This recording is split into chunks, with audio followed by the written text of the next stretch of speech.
আল্লাহ তাআলা কিয়ামতের কঠিন ময়দানে যেদিন স্বামী স্ত্রীকে চিনবে না, স্ত্রী স্বামীকে দেখে পালিয়ে যাবে, বন্ধু বন্ধুরে চিনবে না, পীর সাহেব মুরিদরে চিনবে না, মুরিদ পীর সাহেবরে চিনবে না, দলের কর্মী তার নেতারে চিনবে না, নেতা তার কর্মীরে চিনবে না, বন্ধু বন্ধুরে দেখে পালাবে। এই কঠিন মুহূর্তে সূর্যটা মাথার কাছে চলে আসবে, জমিনটা তামার জমিন হবে, আজকের জমিনের মতো নয়।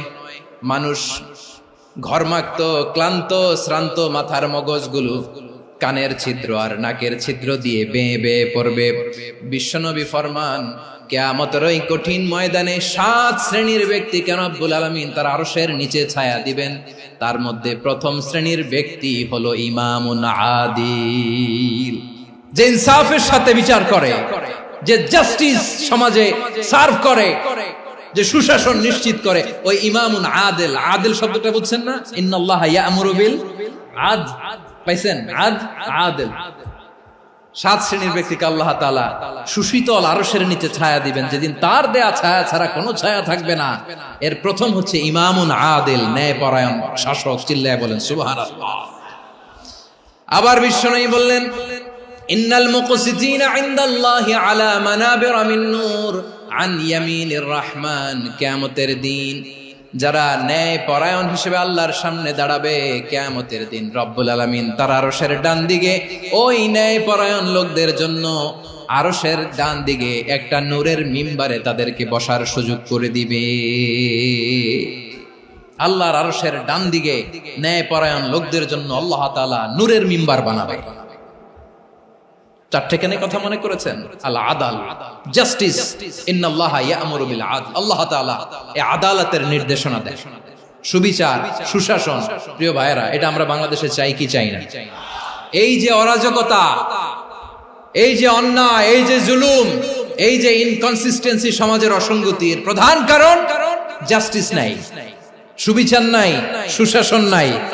শেষবারের মতো আওয়াজ করে বলেন তো, আমরা বাংলাদেশে আদল চাই কি চাই না? তাহলে প্রথম নির্দেশনা শেষ। আল্লাহ তাআলা তোমাদেরকে আদলের আদেশ দেন। এরপরে আল্লাহ বললেন, আমি তোমাদেরকে ইহসানের আদেশ দেই। ইন্নাল্লাহা ইয়া'মুরু বিল আদলি ওয়াল ইহসান। আমি তোমাদেরকে যেমনি আদলের নির্দেশনা দেই, তেমনি ভাবে তোমাদেরকে ইহসানের নির্দেশনা দেই। ইহসান, আওয়াজ করে সবাই বলেন তো ইহসান। ইহসান মানে কারো প্রতি সফট হার্টেড হওয়া, মহানুভব হওয়া, অনুগ্রহ পরায়ণ হওয়া, অনুগ্রহশীল হওয়া, একে অপরের প্রতি দয়াদ্র হওয়া। একে অপরের প্রতি দয়াদ্র, অনুগ্রহশীল হওয়া ছাড়া মানবিক সমাজ কশিনকালেও গঠন করা সম্ভব না। প্রিয় ভাইয়েরা, সুন্দর আচরণ দিয়ে, ইহসান দিয়ে যা জয় করা যায়, নরম আচরণ দিয়ে যেটা অর্জন করা যায়, কঠোরতা দিয়ে সেটা পারা যায় না। বিষ্ণু ঈসা ইসলাম ইহসান দিয়ে, কোমল আচরণ দিয়ে, তার অনুগ্রহ দিয়ে তিনি অনেক কাফিরের হৃদয়কে জয় করে ফেলেছেন। সাইয়েদনা সুমামা ইবনে উসাল রাদিয়াল্লাহু তাআলা আনহুর কথা মনে পড়ে যায়। তিনি ছিলেন ইয়ামামার বাদশা। মদিনাতে বিশ্বনবীকে হত্যা করার নিয়তে এসেছিলেন। গোপনে গোপনে বিশ্বনবীকে হত্যা করে আবার ইয়ামামাতে তিনি ফিরে যাবেন। কিন্তু কি অবাক করা কাণ্ড, হত্যা করতে পারে নাই, সাহাবাদের হাতে তিনি ধরা পড়ে গেলেন। সাইয়েদনা সুমামা ইবনে উসাল রাদিয়াল্লাহু তাআলা আনহু হত্যার নিয়তে আসলেন, কিন্তু হত্যা করতে পারলেন না। সাহাবারা ওনাকে ধরে ফেললেন, ধরে মসজিদে নববীর পিলারের মধ্যে বেঁধে রাখলেন। সুমামা ইবনে উসাল, সিরাত থেকে শুনে, সিরাত থেকে শোনাচ্ছি, রাদিয়াল্লাহু তাআলা আনহু ইয়ামামার অধিপতি ছিলেন। বিশ্বনবীকে হত্যার জন্য আসছেন, ধরা পড়ে গেছেন, এখন মসজিদে নববীতে বেঁধে রাখছে, তার মানে বন্দী। এখন স্ট্যাটাস কি? বন্দী, ক্যাপ্টিভ। তো বিষ্ণু ঈসা ইসলাম সাহাবাদেরকে বললেন, তার খোঁজ খবর নিও, সুমামা ইবনে উসালের খোঁজ খবর নিও। সাহাবারা বলেন, ইয়া রাসূলুল্লাহ, আপনাকে হত্যা করতে এসেছে, তার তো কঠিন ক্যাপিটাল পানিশমেন্ট হওয়া দরকার, কঠিন শাস্তি হওয়া দরকার। বিশ্বনবী বললেন, না, আমি যেটা জানি তোমরা সেটা জানো না, তোমরা সুমামার সাথে ভালো আচরণ করো। বিশ্বনবী সুমামার কাছে গেলেন। প্রথম দিন যে তিনি কালেমার দাওয়াত দিলেন, ইমানের দাওয়াত দিলেন, ইসলামের দাওয়াত দিলেন, রিসালাতের দাওয়াত দিলেন, আখিরাতের দাওয়াত দিলেন। পরের দিন যে বিশ্বনবী সালাতের দাওয়াত দিলেন, যাকাতের দাওয়াত দিলেন, ইসলাম কি, কিভাবে, কেমন করে পালন করতে হয় চমৎকার আর্টিকুলেট করতে শুরু করলেন। তন্ময় হয়ে সুমামা ইবনে উসাল রাদিয়াল্লাহু তাআলা আনহু বিশ্বনবীর কথাগুলো শুনতে আরম্ভ করলো। একদিন নয়, 2 দিন নয়, টানা 3 দিন বিশ্বনবী সুমামার কাছে ইসলামকে প্রেজেন্ট করেছেন, উপস্থাপন করেছেন। আওয়াজ করে বলেন, কয় দিন? 3 দিন। 3 দিন মসজিদে নববীতে বাধা। আর সাহাবীদেরকে বললেন, তার খোঁজ খবর নিও, তোমরা যে রুটি বানাও এর মধ্যে সবচেয়ে ভালো আটার রুটিটা তারে দিও, সবচেয়ে রিফাইন্ড খেজুর, যেটা পিওর খেজুর, এটা তারে দিও। আর বিশ্বনবী নিজের উট থেকে দুধ দহন করে ওনার বাড়ির এক কর্মচারীকে বলেছেন, দুধ দহন করে সুমামার জন্য নিয়ে যেও। সুবহানাল্লাহ পড়বেন না? সবাই তো অবাক, ইয়ামামা থেকে আসছে নবীকে হত্যা করতে, বিশ্বনবী দেখে তারে জামাই আদর করে। একদিন নয়, 2 দিন নয়, টানা 3 দিন বিশ্বনবী এভাবে সুমামার কাছে যেয়ে ইসলামকে প্রেজেন্ট করতে আরম্ভ করলেন, ইসলামকে উপস্থাপন করতে শুরু করলেন। আর তাকে চমৎকার এন্টারটেইনমেন্ট, আপ্যায়ন দিতে আরম্ভ করলেন। টানা 3 দিন যখন ইসলামের দ্য বিউটিজ অফ ইসলাম, ইসলামের সুমহান বাণী, সৌন্দর্য তার কাছে উপস্থাপন শেষ, তাকে আপ্যায়ন শেষ, বিশ্বনবী বললেন সাহাবাদেরকে, যাও এবার সুমামার হাতের পায়ের রশি দুটো খুলে দাও।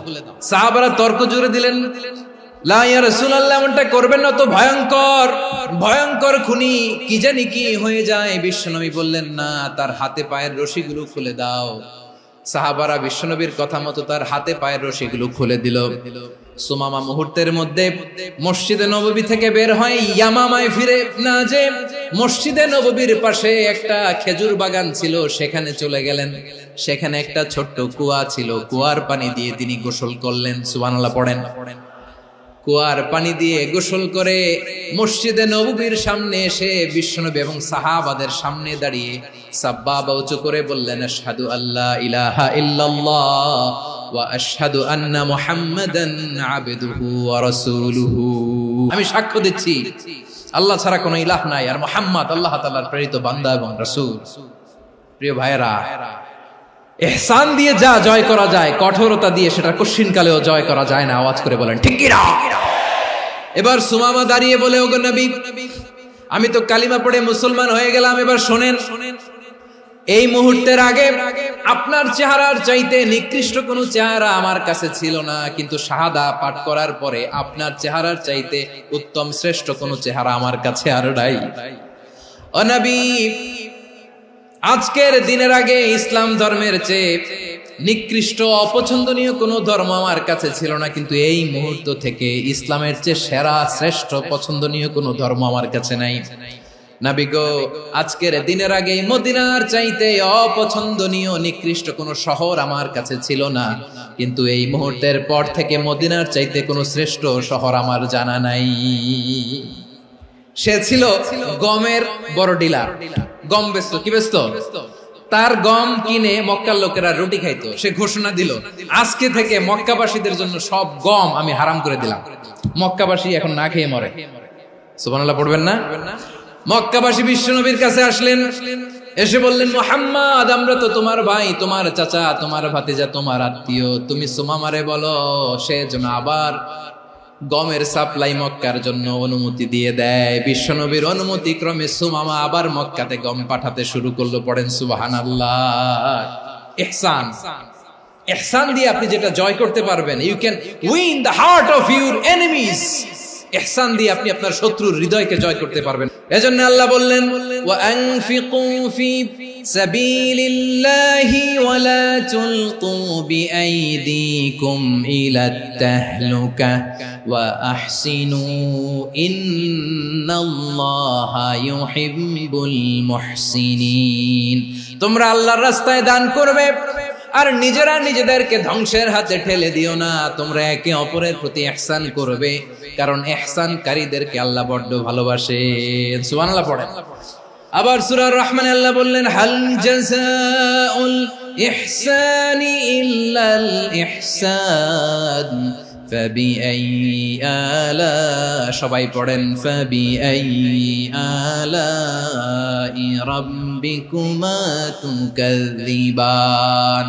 ইহসানের প্রতিদান হিসেবে ইহসানি হয়। বিশ্বনবী সুমামার প্রতি যেমন ইহসান করেছেন, সুমামাও ঠিক তেমন ইহসান ফিরিয়ে দিয়েছে। ঠিক কিনা বলেন? তাহলে এক নম্বরে হচ্ছে আদ, ন্যায় বিচার। দুই নম্বরে সবাই বলেন ইহসান, সদাচরণ।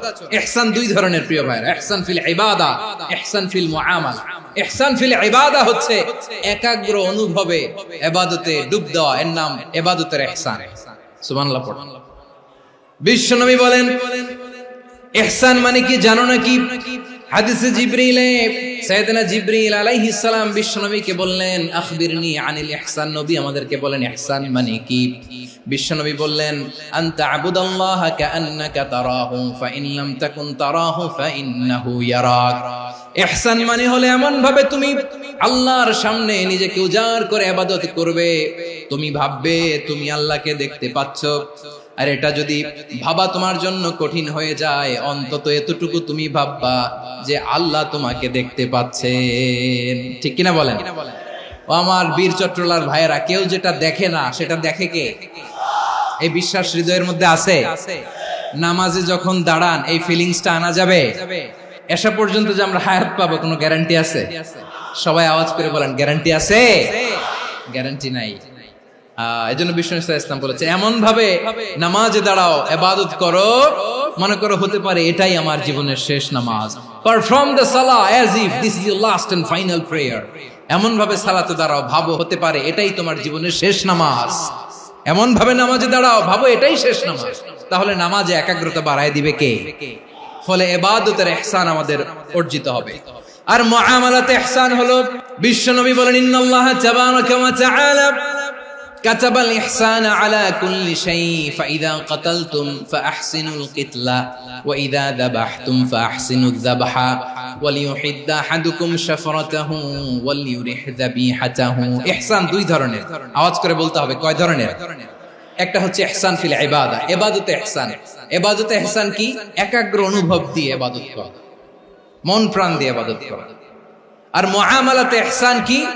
সব কাজে, দৈনন্দিন কাজে, কর্মে, সামাজিক অ্যাক্টিভিটিতে কোমলতা প্রদর্শন করা, অনুগ্রহের সাথে সবকিছু করা। আল্লাহ তাআলা ইন্নাল্লাহা তাবারাকা ওয়া তাআলা কাতাবাল ইহসানা আলা কুল্লি শাই, তিনি সবকিছুর ব্যাপারে ইহসানকে আবশ্যক করেছেন।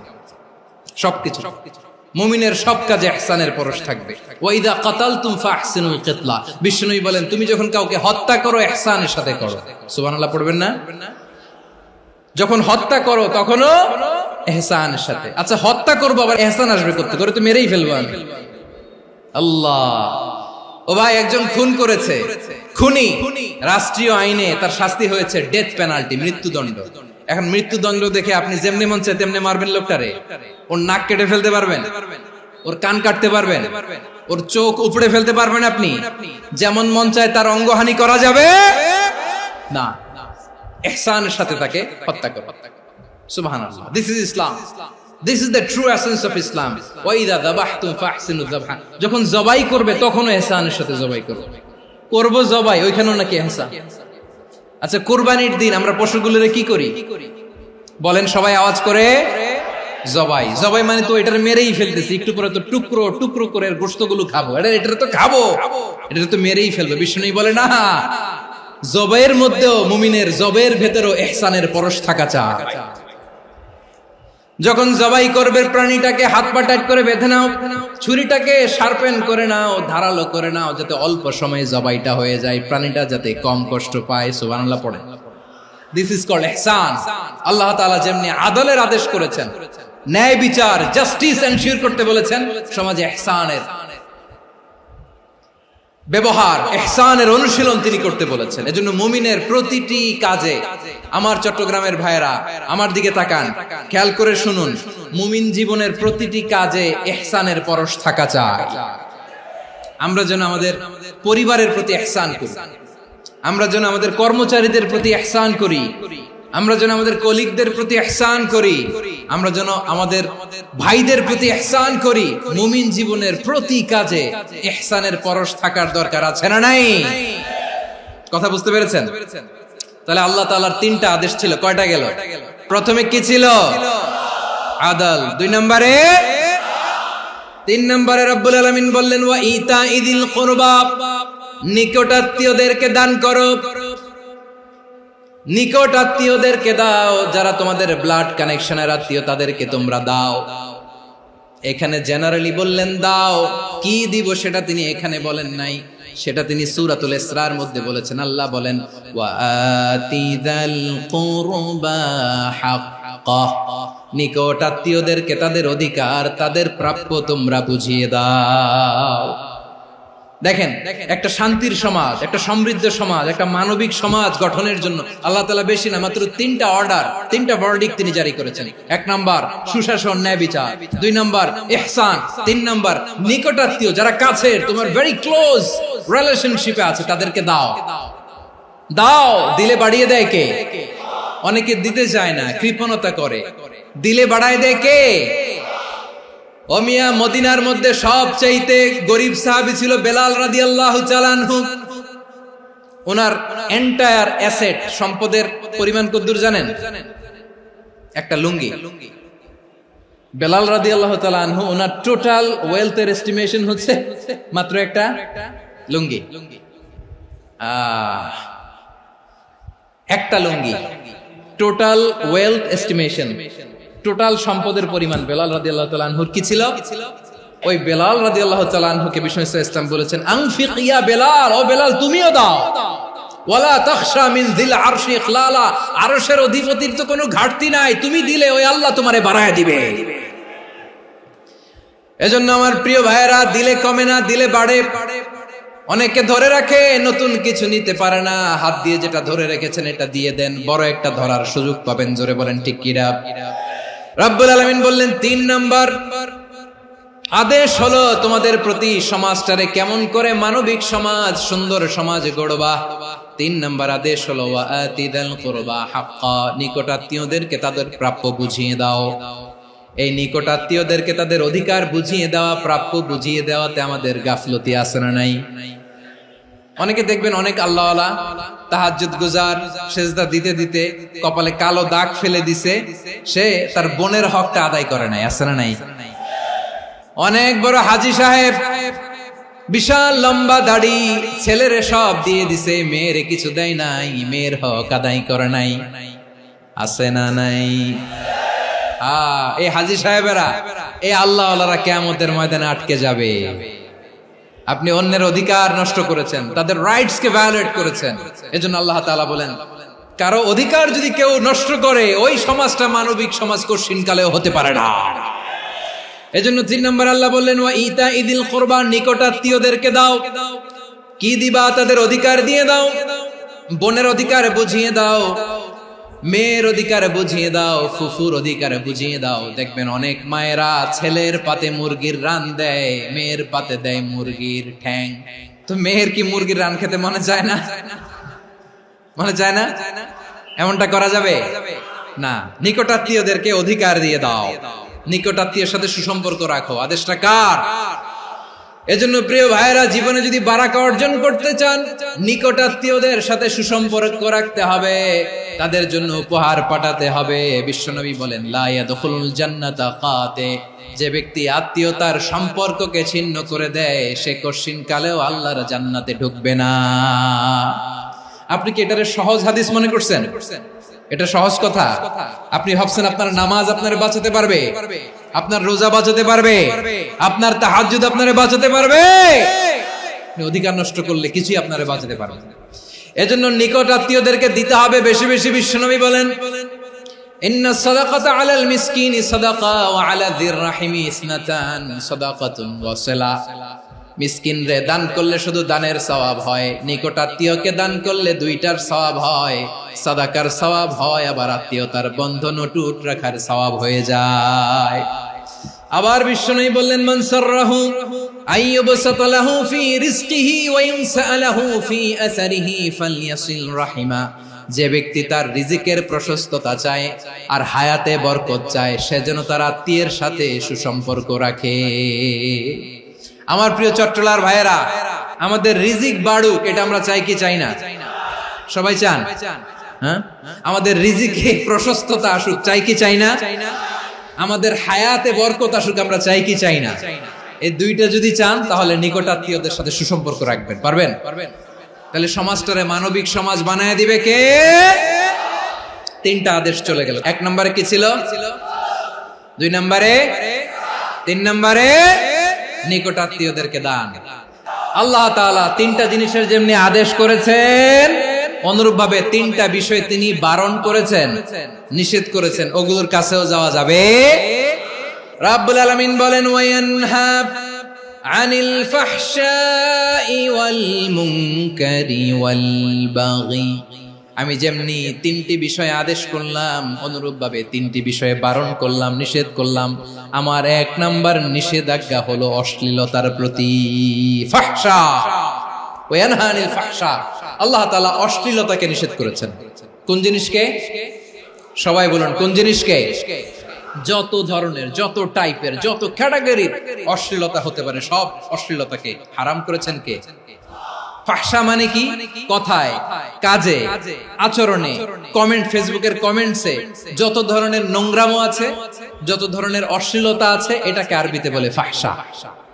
রাব্বুল আলামিন বলেন, কুল ইন্নামা حرم ربي الفواحش ما ظهر منها وما بطن। ও নবী, আপনি বলে দেন, আমার রব প্রকাশ্য, অপ্রকাশ্য, স্পষ্ট কিংবা অস্পষ্ট, দৃশ্যমান কিংবা অদৃশ্যমান সব অশ্লীলতাকে হারাম করেছেন। সব ধরনের অশ্লীলতা হারাম। আল্লাহ তাআলা আমাদেরকে অশ্লীলতা থেকে বাঁচান। এবার বলেন, আমাদের সমাজে অশ্লীলতা আছে না নাই? অশ্লীলতা নানা ভাবে, নানা নামে, নানা মোড়কে আমাদের সমাজে আছে না নাই? সংস্কৃতির নামে, ফ্যাশনের নামে, বিনোদনের নামে, উপন্যাসের নামে, কনসার্টের নামে অশ্লীলতা আছে না নাই? আপনি দেখেছেন কনসার্টগুলোর অবস্থা? আমাদের তরুণ তরুণীরা, আমাদের যুবক যুবতীরা, আমাদের জেনজিরা, কি অবস্থা ওইখানে? কনসার্টের নামে অশ্লীলতা আছে না নাই? ছেলে মেয়ে একে অপরকে জড়ায় ধরতেছে, একে অপরকে চুমু খাচ্ছে, প্রকাশ্যে, দিবালোকে, গণমানুষের সামনে। আল্লাহ তাআলা এই অশ্লীলতা থেকে আমাদেরকে বেঁচে থাকতে বলেছেন। রূপালী জগতের নামে অশ্লীলতা আছে না নাই? এই টার্মটা আপনারা জানেন না? রূপালী জগৎ কি জগৎ? আসলে কি রূপালী জগৎ না অন্ধকার জগৎ? আমার বোনেরা, আপনাদেরকে যে কি বলে তারা বুঝায়, রূপালী জগৎ শুনেই আপনি ভরকে যাবেন না। রূপালী জগতে যে নারী যত বেশি উলঙ্গ, সে নাকি তত বেশি সাহসী। জানেন? বলে এটা একটা সাহসী নারী, খুব সাহসী পদক্ষেপ তার। যত বেশি শরীর থেকে কাপড় নামাতে পারবে, যত বেশি বস্ত্রহীন হয়ে নিজেকে প্রেজেন্ট করতে পারবে, সে নাকি তত বেশি সাহসী। আমার চট্টলার ভাইয়েরা, শয়তানের প্রথমে এজেন্ডা ছিল বনি আদমকে বস্ত্রহীন করা। সে আদম এবং হাওয়া আলাইহিস সালামকে নিষিদ্ধ গাছের ফল খাইয়ে তাদেরকে বস্ত্রহীন করেছে। এই জামিনেও সে আমাদেরকে বস্ত্রহীন করতে চাইবে। এই রূপালী জগতের নামে তারা এটা করে। আমার প্রিয় বোনেরা, আপনি জানেন না আপনার দাম কত? ওরা আপনাদেরকে বিজ্ঞাপনের সস্তা পণ্য বানাতে চায়। ওরা আপনাদেরকে ওদের ভোগের লিপসার টুলস বানাতে চায়। ওরা আপনাদেরকে দিয়ে ওদের খায়েশ পূরণ করতে চায়। এটা আপনাদের জন্য মোটেও ডিগনিটি নয়, এটা আপনাদের জন্য সম্মান নয়। আপনার সম্মান শালীনতায়, আপনার সম্মান হেজাবে, আপনার সম্মান ভদ্রতায়, আপনার সম্মান আপনার ডিসেন্ট পোশাকে। পোশাক বলে দেয় এই নারীটা ভদ্র না অভদ্র। পোশাক বলে দেয় এই মেয়েটা কোন ঘরের মেয়ে। আপনি জানেন না, আপনার সস্তা পণ্য বানায়, ভোগের পণ্য, বিলবোর্ডে আপনাকে উলঙ্গ করে উপস্থাপন করে। এই অশ্লীলতার সাথে ইসলামের কোন সম্পর্ক। এজন্য আল্লাহ বলেন, আমি অশ্লীলতাকে হারাম করেছি। অশ্লীলতাকে হারাম করার প্রথম কারণ হলো এর মাধ্যমে মানবতাকে অপমানিত করা হয়। কারণ মানুষের সম্মান মানুষের পোশাকে। মানুষ যখন পোশাকহীন হয়ে যায়, বস্ত্রহীন হয়ে যায়, তার সম্মান কমে যায়। ঠিক কিনা? অশ্লীলতাকে হারাম করার প্রথম কারণ হচ্ছে মানুষ মানুষকে অপমান করে। একটা নারী, সে তো সম্মানিত, নারী যে কত সম্মানিত নারীর এটা বুঝেই নাই। বিশ্বনবী বলেন আদ-দুনিয়া কুল্লুহা মাতা ওয়া খায়রু মাতা'আদ দুনিয়া আল মারআতুস সালিহা। আমার বোনেরা, 5টা প্যান্ডেলে আপনারা এলইডিতে আমার আলোচনা শুনছেন, আমি জানি। আপনাদের এই গর্ভ যে কত দামি আপনি জানেন না। আপনার পেট থেকেই আসবে আগামী দিনের সালাহুদ্দিন আল আইয়ুবী, আপনার পেট থেকেই আসবে অনাগত দিনের ইমাম মাহদী আল মুনতাযর, আপনার পেট থেকেই আসবে অনাগত দিনের ফয়সাল, ওয়াসিম, মুগ্ধ, আবু সাইদের মতো বীর যোদ্ধা। আমার প্রিয় বোনেরা, আমার প্রিয় বোনেরা, বিশ্বনবীর কথার ওজন খেয়াল করেন। আদ-দুনিয়া কুল্লুহা মাতা ওয়া খায়রু মাতা'আদ দুনিয়া আল মারআতুস সালিহা। দুনিয়ার সবকিছুই অ্যাসেট, এর মধ্যে সবচেয়ে দামি অ্যাসেট নেককার নারী। আপনার গর্ভ যে কত দামি আপনি জানেন না। নিজের সময়টাকে কাজে লাগান, কোরআন পড়েন, সুন্নাহ পড়েন। আপনার অনেক দায়িত্ব ঘরে। You are the MD of your family. একটা family it's a very big institution. পরিবার একটা অনেক বড় প্রতিষ্ঠান, and you are the MD of your institution. আপনি এই পরিবারের MD, managing director of your family. এখানে আপনার কত দায়িত্ব। আপনি ছেলে মেয়েদেরকে তারবিয়া করবেন, আপনি আপনার স্বামীর জন্য ঘরটারে জান্নাতের নীড় বানাবেন, আপনার জন্য জান্নাতের ডুপ্লেক্স বাড়ি ওইখানে তৈরি করে রাখবে কে? আপনি যে কত দামি আপনি জানেন না। নারীদেরকে আল্লাহ বানিয়েছেন উচ্চতর করে, নিম্নতর নয়। নারীদেরকে ছোট্ট জিনিস দিলে এটার বড় করে দেয়। নারীদেরকে ভ্রূণ দিলে, শুক্রাণু দিলে নারী এটারে বাচ্চা হিসেবে উপহার দেয়, ঠিক কিনা? বিয়ের মাধ্যমে স্বামী যখন তার শুক্রাণু তার স্ত্রীকে উপহার দেয়, স্ত্রী রিটার্নে কি উপহার দেয়? ফুল ফর্ম বেবি, মানব সন্তান। দেখছেন, আপনি দিলেন একটুকুনি, দিছে বিশাল। আপনি যদি নারীকে বাজার এনে দেন, নারী এটাকে সুস্বাদু খাবারে রূপান্তর করে দেয়। আপনি তাকে একটা মুচকি হাসি দিয়ে দেন, সে তার কলিজা দিয়ে দেয়।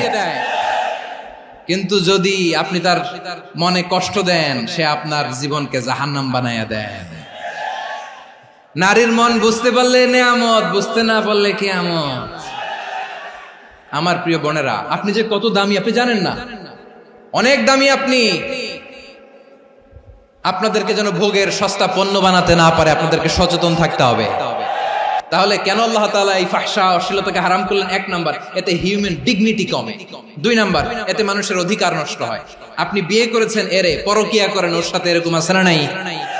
স্ত্রীর অধিকার নষ্ট করেছেন। আপনি বিবাহ সম্পর্কে আবদ্ধ হয়েছেন তার সাথে, আপনি পরকিয়া করেন ওই ছেলের সাথে, আপনি আপনার হাজবেন্ডের সাথে বিট্রে করেছেন।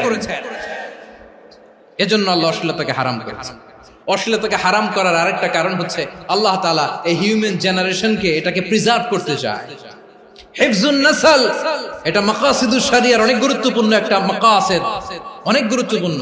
আপনার নাসল, আপনার জেনারেশনকে সংরক্ষণ করা। এই যে আসতেছে ফেব্রুয়ারি, কত ফেব্রুয়ারি জানো? এটা কি বিশ্ব ভালোবাসা দিবস? হ্যাঁ, কি দিবস?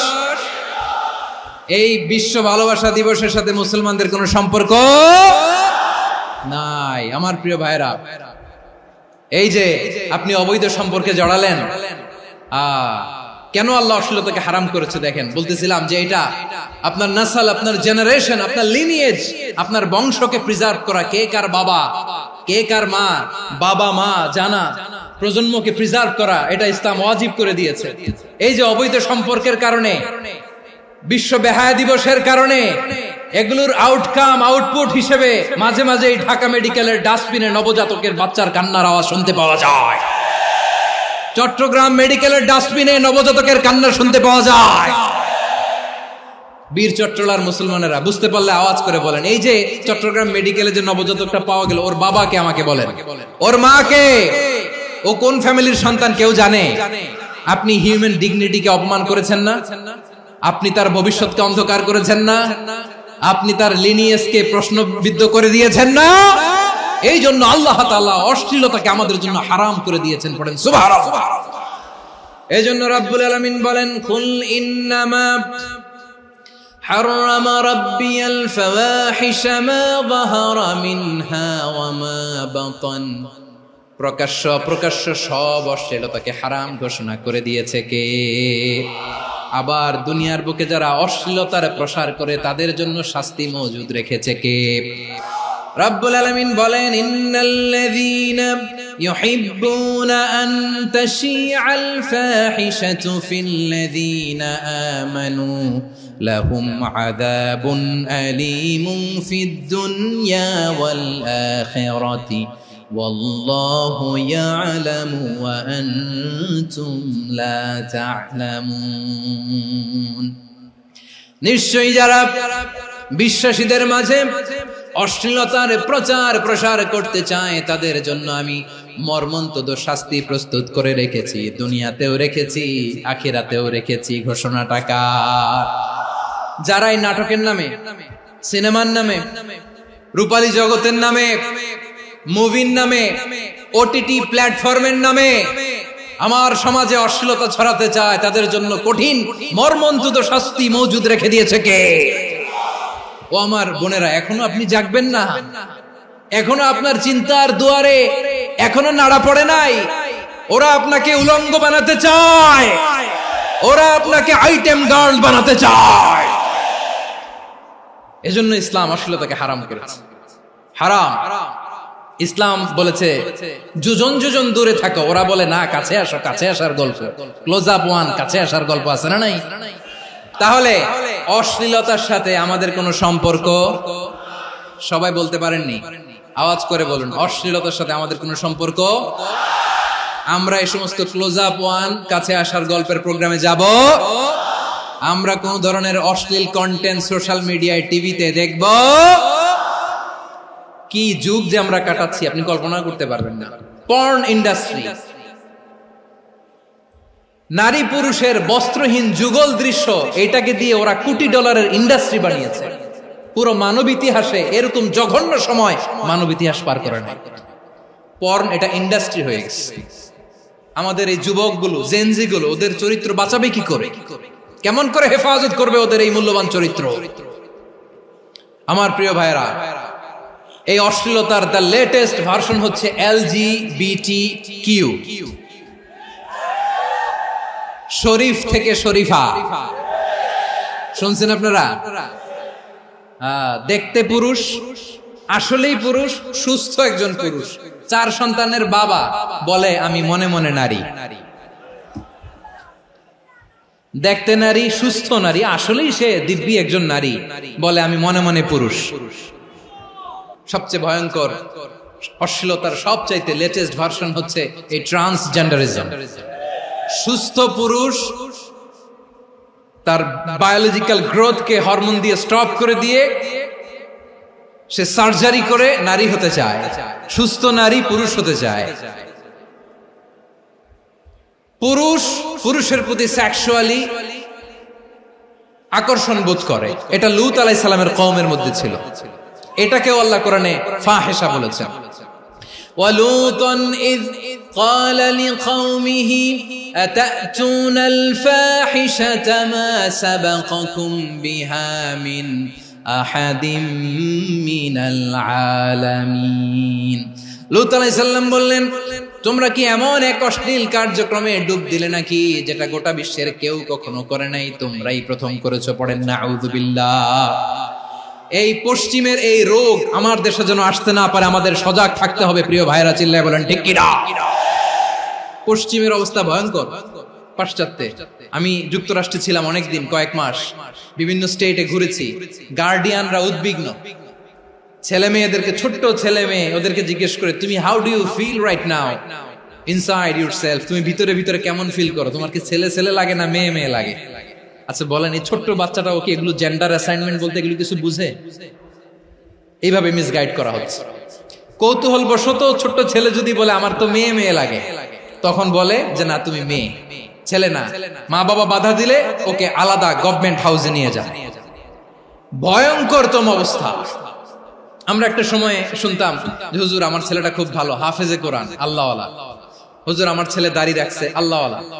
হুজুর আমার ছেলে 5 ওয়াক্ত সালাত জামাতের সাথে পড়ে, তার মানে আল্লাহওয়ালা।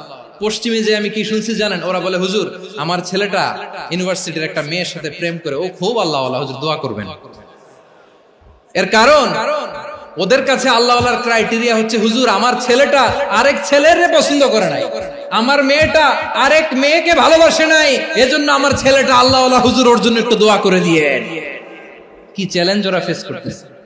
ওনার ছেলে যে আরেক ছেলেরে বিয়ে করবে না, এটাতেই উনি খুশি যে আলহামদুলিল্লাহ আমার ছেলেটা একটা মেয়েরে ভালোবাসে, আমার মেয়েটা একটা ছেলেরে ভালোবাসে, মানে এটা খুব আল্লাহওয়ালা। নাউজুবিল্লাহ পড়তে পারলেন না? এজন্য অশ্লীলতার সাথে আমাদের কোন সম্পর্ক। রব্বুল আলামিন বলেন ওয়ায়ানহা আনিল ফাহশাই ওয়াল মুনকারি ওয়াল বাগি, তিনটা জিনিসকে আমি নিষিদ্ধ করলাম। এক নাম্বার হলো ফাহশা, অশ্লীলতা। দুই নম্বরে হলো মুনকার, সমস্ত মন্দ কাজ। মুনকার মানে হচ্ছে যত মন্দ কাজ, খারাপ কাজ, বাজে কাজ, এটার বলে মুনকার। এটার কি বলে? আপনারা পড়ছেন না, তা'মুরুনা বিল মা'রুফি ওয়া তানহাউনা আনিল মুনকার। সৎ কাজের আদেশ, অসৎ কাজের নিষেধ। মুনকার, মুনকার হচ্ছে মানুষের স্বাভাবিক বিবেকবোধ যেটাকে খারাপ বলে, ওইটাই মুনকার। পৃথিবীর সব আসমানি গ্রন্থ যেটাকে খারাপ বলেছে, মানুষের স্বাভাবিক বিবেকবোধ যেটাকে খারাপ বলেছে, এগুলো সব মুনকার। যেমন ইফতিজিং, এটা কি ভালো না খারাপ? মজুদদারি, খাদ্যে ভেজাল দেওয়া, ওজনে কম দেওয়া, মাছে ফরমালিন মিশানো, চাঁদাবাজি, টেন্ডারবাজি, দখলবাজি, এগুলো আমাদের স্বাভাবিক বিবেকেই বলে এগুলো খারাপ, এগুলো হচ্ছে মুনকার। আল্লাহ তাআলা এই মুনকার থেকে আমাদেরকে বেঁচে থাকতে বলেন, আর শয়তান এই মুনকারের প্রতি আমাদেরকে উদ্বুদ্ধ করে। আল্লাহ তাআলা বললেন, ইয়া আইয়ুহাল্লাযীনা আমানু লা তাত্তাবিউ খুতুওয়াতিশ শাইতান ওয়া মান ইয়াত্তাবি' খুতুওয়াতিশ শাইতানি ফাইন্নাহু ইয়া'মুরু বিল ফাহশাই ওয়াল মুনকার। আল্লাহ বললেন, আমার গোলামেরা শোনো শোনো, ও আমার বিশ্বাসী বান্দারা খবরদার, তোমরা কশিনকালেও শয়তানের পদাঙ্ক অনুসরণ করবে না, কারণ শয়তান তোমাদেরকে অশ্লীলতা এবং মন্দ কাজের দিকে উদ্বুদ্ধ করে। আমাদের কাজ হচ্ছে শয়তান আমাদেরকে যেদিকে নিতে চায় আমরা তার উল্টা দিকে যাব। শয়তান এই মন্দ কাজকে আমাদের কাছে বিউটিফাই করে, চাকচিক্যময় করে আমাদের সামনে উপস্থাপন করে। এজন্য আল্লাহ বলেন মুনকারকে থামাতে হবে, মুনকার প্রতিরোধ করতে হবে। মুনকার প্রতিরোধের দায়িত্ব শুধু আমাদের নাকি? শুধু আপনার খতিব সাহেবের, ইমাম সাহেবের, নাকি মুসলিম উম্মার সবার? আওয়াজ করে বলুন, মুনকার অসৎ কাজ প্রতিরোধের দায়িত্ব কার? রাব্বুল আলামিন বলেন, কুনতুম খায়রা উম্মাতিন উখরিজাত লিন-নাসি তা'মুরুনা বিল মা'রুফি ওয়া তানহাউনা আনিল মুনকার। তোমাদেরকে শ্রেষ্ঠ জাতি করে জমিনের মধ্যে আবির্ভূত করা হয়েছে, যাতে করে তোমরা জমিনের ভেতরে সৎ কাজের আদেশ করতে পারো আর অসৎ কাজের নিষেধ করতে পারো। উম্মাহ, কুনতুম খায়রা, তাহলে গোটা উম্মার দায়িত্ব, এটা বুঝতে পারছেন তো? আচ্ছা, আরো নিচে আসেন। এরপরে আল্লাহ বললেন, শুধু উম্মাহ না, এই জমিনের রাজত্ব আমি যাদের হাতে দেই, এই জমিনের মালিক আমি যাদেরকে বানিয়ে দেই, যাদেরকে আমি সরকারের দায়িত্ব দেই, তাদেরকেও মুনকার প্রতিরোধের দায়িত্ব দিয়েছে কে? আল্লাহ বলেন, যারা ক্ষমতার মসনদে বসেছে তাদেরকে 4 দফা কর্মসূচি আমি আল্লাহ দিলাম। আওয়াজ করে বলেন, কয় দফা? আল্লাহ বলেন, আল্লাযীনা ইম্মাক্কান্নাহুম ফিল আরদি আকামুস সালাতা ওয়া আতাউয যাকাতা ওয়া আমারু বিল মা'রুফি ওয়া নাহাউ আনিল মুনকার ওয়ালিল্লাহি আকিবাতুল উমুর। যারা এই জমিনের উত্তরাধিকার হয়েছে তারা 4 দফা কর্মসূচি নিয়ে সামনে আগাবা। সালাত কায়েম করবা, যাকাত আদায় করবা, সৎ কাজের আদেশ দিবা, অসৎ কাজ থেকে মুনকার প্রতিরোধ করবা। আদেশটা কার? আমার প্রিয় চট্টলার ভাইরা, পুরো উম্মার দায়িত্ব মুনকার প্রতিরোধ করা, সরকার প্রধানের দায়িত্ব মুনকার প্রতিরোধ করা। এরপর আল্লাহ বলেন, প্রতিটা ফ্যামিলির যিনি প্রধান সিইও বাবা, প্রত্যেক বাবারও দায়িত্ব এই মুনকার প্রতিরোধ করা। আওয়াজ করে বলেন ঠিক কি না? যেমনটি সাইয়েদনা লুকমান আলাইহিস সালাম ওনার কলিজার টুকরা সন্তানকে আদেশ করেছেন, ইয়া বুনাইয়া আকিমিস সালাতা ওয়া'মুর বিল মা'রুফি ওয়ানহা আনিল মুনকার। পড়েন সুবহানাল্লাহ। বাবা ছেলেকে সবক দিচ্ছে। লোকমান আলাইহিস সালাম ছেলেকে বলতেছে, ওরে আমার কলিজার টুকরা সন্তান, ওরে আমার বাছা, নামাজ কায়েম করবা, সৎ কাজের আদেশ দিবা, আর মুনকার প্রতিরোধ করবা, অসৎ কাজ, সমাজ থেকে খারাপ কাজকে ঝেঁটে বিদায় করে দিবা। তাহলে দেখেন, আমি স্টেপ বাই স্টেপ নামলাম। পুরা উম্মার দায়িত্ব, জমিনের উত্তরাধিকারী আল্লাহ যাদেরকে বানিয়েছেন, সরকার, তাদের দায়িত্ব, প্রতিটি ফ্যামিলির প্রধানের দায়িত্ব, এরপরে বিশ্বনবী বলেন সচেতন প্রতিটি মুসলিমের দায়িত্ব সমাজ থেকে মুনকারকে উৎখাত করা। বিশ্বনবী বলেছেন, মান রাআ মিনকুম মুনকারান ফালিয়ুগাইয়িরহু বিয়াদিহি ফাইন লাম ইয়াস্তাতি ফাবিলিসানিহি ওয়া ইন লাম ইয়াস্তাতি ফাবিকলবিহি ওয়া যালিকা আযআফুল ঈমান। সমাজে যে মুনকার দেখবে, খারাপ কাজ দেখবে, সে যেন হাত দিয়ে সেটাকে থামায়। আমার প্রিয় ভাইরা, না থামালে আমরাই ডুববো শেষমেশ। আমাদের বাঁচার জন্য হইলেও থামাইতে হবে। রব্বুল আলামিন বলেন, ওয়াত্তাকু ফিতনাতাল লা তুসিবান্নাল্লাযীনা যালামু মিনকুম খাসসা। ও আমার গোলামেরা, ওই আযাবকে ভয় করো যে আযাব যখন আমি জমিনের বুকে পাঠাই, শুধু জালেমদেরকেই মারি না, আলেমদেরকেও মারি। আযাব যখন আসে তখন শুধু জালিমই মরে না, আলেমও মরে। জানেন, মুসা আলাইহিস সালামের পায়ে একবার লাল পিঁপড়া, তো উনি রেগে মেগে পাশি দেখে লাল পিঁপড়ার বাসা, পা দিয়ে ডলে মুছে সবগুলো পিঁপড়া মেরে ফেলছে। এই ঘটনাটা আল্লাহ ঘটিয়েছেন। এজন্য মুসা আলাইহিস সালাম ছিলেন কালিমুল্লাহ, সরাসরি আল্লাহর সাথে কথা বলতেন। তিনি আল্লাহকে জিজ্ঞেস করেছিলেন, আল্লাহ তুমি যখন কোন জনপদে আযাব পাঠাও, শাস্তি দাও, ওখানকার শুধু জালেমরাই তো মরে না, ভালো মানুষগুলাও মরে, তো আযাব দিবা মুশরিকদের উপর দিবা, অবাধ্যদের উপর দিবা, ভালো মানুষগুলোরে মারো কেন? আল্লাহ বললেন, মুসা তোমার যে কামড় দিছিল পায়ের মধ্যে পিঁপড়া, কয়টা পিঁপড়া? একটা পিঁপড়া, তো সবগুলারে মারলা কেন? রেগে মেগে পুরো পিঁপড়ার বাসা ভেঙে মেসাকার করলা কেন? আমি যখন অ্যাকশনে যাই, আমি যখন শাস্তি দেই, তখন এত বাস বিচার করা হয় না, বাস বিচার করা যায় না। যখন অ্যাকশনে যাওয়া হয়, ওইটা ডাইরেক্ট অ্যাকশন হয়ে যায়। চিল্লায় বলো ঠিক কি না? এজন্য আমাদের বাঁচার জন্য হলেও এই পাপ থামাতে হবে, এই শয়তানের অট্টহাসি থামাতে হবে, অন্যায় অপরাধ সমাজ থেকে আমাদের থামাতে হবে। কারণ আযাব আসলে ওরাও মরবে, আমরাও মরব। একটা জাহাজ 2 তলা, আপনি আছেন 2য় তলায়। নিচের তলার কিছু লোক জাহাজের তলা ছিদ্র করতে আরম্ভ করছে। কি ছিদ্র করতেছে? আচ্ছা, জাহাজের তলা ছিদ্র করলে তলা দিয়ে কি ঢুকে? এখন আপনি যদি বলেন আমার কি, আমি তো 2 তলায়, আমি তো ভালো আছি, ওরা ছিদ্র করে ওরা মরবে। আসলে কি শুধু ওরা মরবে? তলা দিয়ে যখন পানি ঢুকবে, জাহাজ ঢুকলে আপনিও মরবেন। এজন্য নিজে মরার আগে ওই পাগলগুলোর নিচতলায় যে থামাতে হবে। চিল্লায় বলেন ঠিক কি না? এজন্য আল্লাহ বললেন, মুনকার প্রতিরোধের দায়িত্ব সমাজের টপ টু বটম সবার। এজন্য মুনকার প্রতিরোধ করার দরকার আছে না নাই? সমাজে এই যে ইফটিজিং হয়, আপনার বোনের বয়সী একটা মেয়েকে কিছু বখাটে টিটকারি করে, এই বলে সেই বলে, নোংরা কথা বলে, রাস্তায় দেখেও আপনি পাশ দিয়ে না দেখার মতো চলে যান কেন? আপনি দাঁড়ান না কেন? আপনি দাঁড়ালেই তো থেমে যাবে, কারণ সত্যের যে শক্তি, তার সামনে মিথ্যা মুখ থুবড়ে পড়ে। আপনার সামনে ও কিছুই না, নাথিং। আপনি দাঁড়ান, ওকে প্রশ্ন করেন যে আমার বোনকে তুমি ডিস্টার্ব করো কেন? আপনাকে দেখে আরো 5 জন দাঁড়াবে, 5 জনকে দেখে আরো 10 জন দাঁড়াবে। আমাদের নীরবতা আর আমাদের নিশ্চুপ থাকাই জালিমদেরকে আরো শক্তিশালী জালিম বানিয়েছে। এজন্য মুনকার প্রতিরোধের দায়িত্ব আমাদের সবার। টেন্ডারবাজি, চাঁদাবাজি, দুর্নীতি, অপরাধ, দখলদারিত্ব, মজুদদারি, এগুলো সবকিছু একসাথে প্রতিরোধ করতে হবে। ঠিক কিনা বলেন?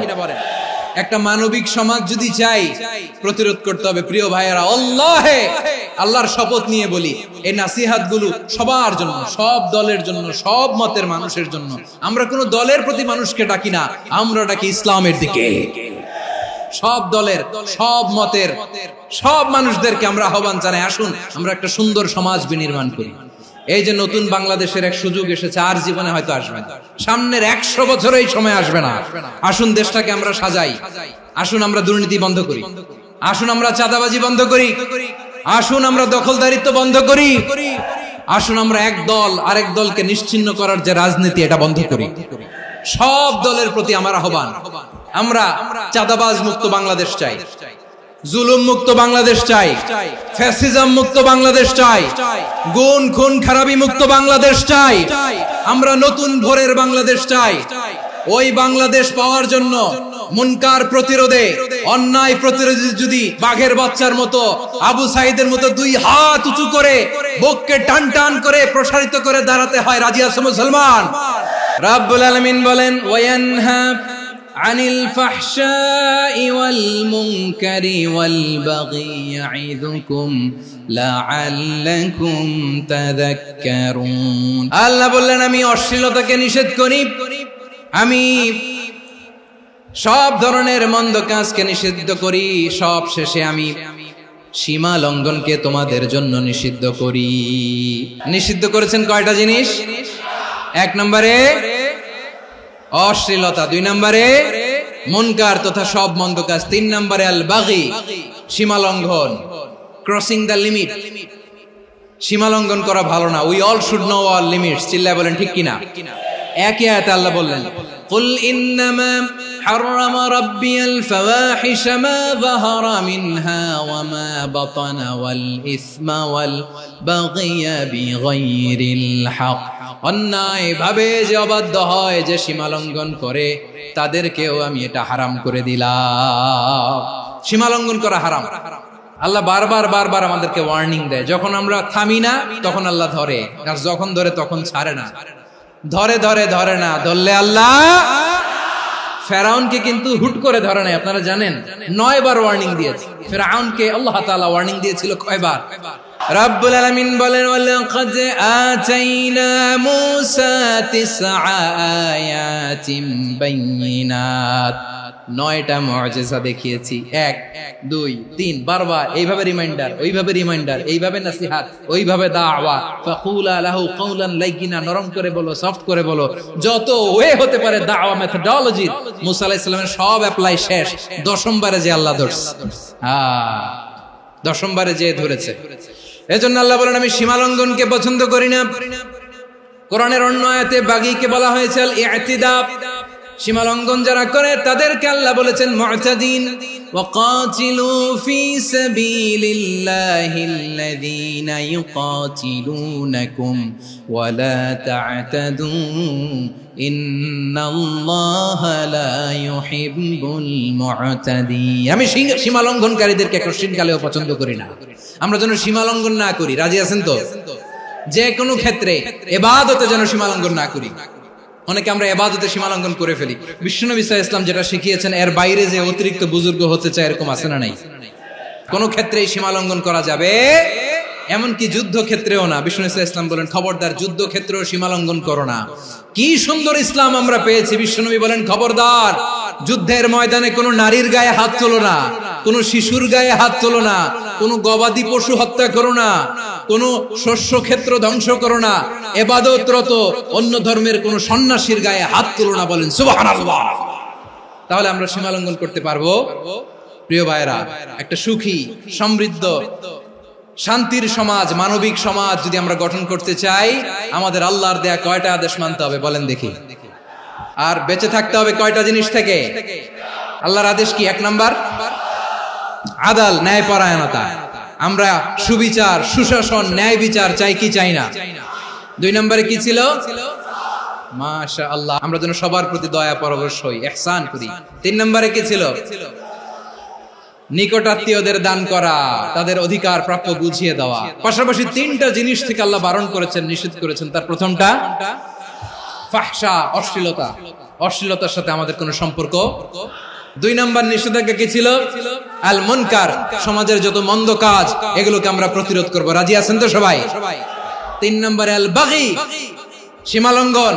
কোন মুসলিম সীমালঙ্ঘন করে না। রাব্বুল আলামিন শেষে বললেন, ইয়াইদুকুম লাআল্লাকুম তাযাক্কারুন। আল্লাহ তোমাদেরকে উপদেশ দেন যাতে তোমরা শিক্ষা গ্রহণ করো। আমরা উপদেশ দেব, আমরা জোর করে কাউরে কিছু মানাতে চাই না।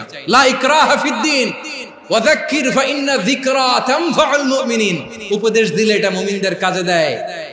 লাস্তা আলাইহিম বিমুসাইতির ইন্নামা আনতা মুযাক্কির। নবী হে, আপনি রিমাইন্ডার দাতা, আপনি উপদেশ দিবেন। আমরাও বিশ্বনবীর এই হাদিসগুলো থেকে, কোরআনের আয়াত থেকে রিমাইন্ডার, এই কথামালা বাণী বাহক হিসেবে এই বাণীগুলো আপনাদের সাথে কাছে পৌঁছে দিলাম।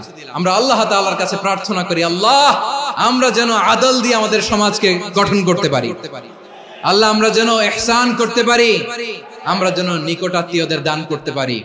আল্লাহ যত ধরনের অশ্লীলতা, অনাচার, মন্দ কাজ, সীমালঙ্ঘন